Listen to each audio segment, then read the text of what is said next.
기후 위기로 인해 전 세계가 대응책 마련에 고심하고 있는 가운데 서대문구의회가 기초의회 차원의 기후 위기 대응을 위한 전략을 발표했습니다. 지역 특성에 맞는 다양한 안이 제시됐는데 어떤 내용이 담겼는지 조성혁 기자가 보도합니다. 최근 10년간 우리나라 조위 관측 기록을 조사한 결과 해수면은 1년에 약 3mm씩 상승하고 있습니다. 이상 기온의 징후도 매년 반복해서 나타나고 있습니다. 이런 가운데 중앙정부뿐만 아니라 지방정부 차원의 기후 위기 대응 정책도 모색되는 상황. 서대문구의 경우 2030년까지 에너지 소비 25% 절감, 태양광 20메가와트 보급, 온실가스 배출 16% 감축을 목표로 그린 뉴딜 정책을 시도 중입니다.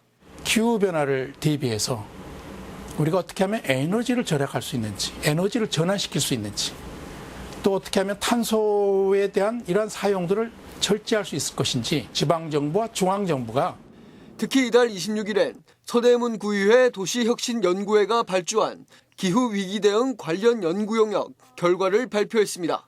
발표에선 현재 서대문구의 도시발전 기본계획 안에 탄소 중립이나 온실가스 감축에 대한 원칙이 전혀 반영되지 않았다고 지적했습니다. 특히 신촌 스마트 캠퍼스 시티 사업, 서부권 역사문화 클러스터와 같은 대규모 개발 사업에 기후 재난에 대비한 인프라가 반영돼야 할 것이라 강조했습니다.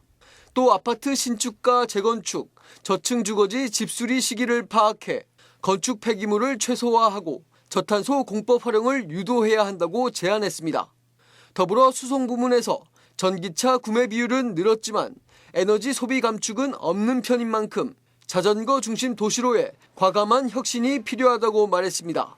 서대문구 관내에 있는 도로가 전부 다 서울특별시도입니다. 이제 서대문구가 자전거 도로를 직접 설치할 수는 없는데 지역사회 여론을 바탕으로 해서 자전거 도로를 설치해달라고 적극적으로 요구하고 요청하면 서울시가 굉장히 적극적으로 받아 안아서 여기에 더해 관용 전기차를 일과 시간엔 업무용으로 쓰고 일과 후엔 공무원들이 출퇴근하는 용도로 사용하는 화성시의 사례를 통해 공유차의 적용 사례를 확대할 필요가 있다고 강조했습니다. 우리 업무 차량이 우리 의원님들도 다 공유하는 게 낫지 않을까라는 생각이 들었어요. 공유차로 확산을 해서 우리가 함께 출퇴근까지 다 우리 할 수 있는 부분도 있을 것이고.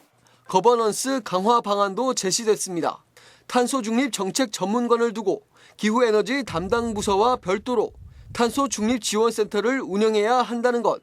또 구출연금뿐만 아니라 태양광 전력 판매 수익금을 통해 재원을 마련하고 있는 강동구와 도봉구 등의 사례를 들어 수익성 사업 발굴 필요성도 제기했습니다.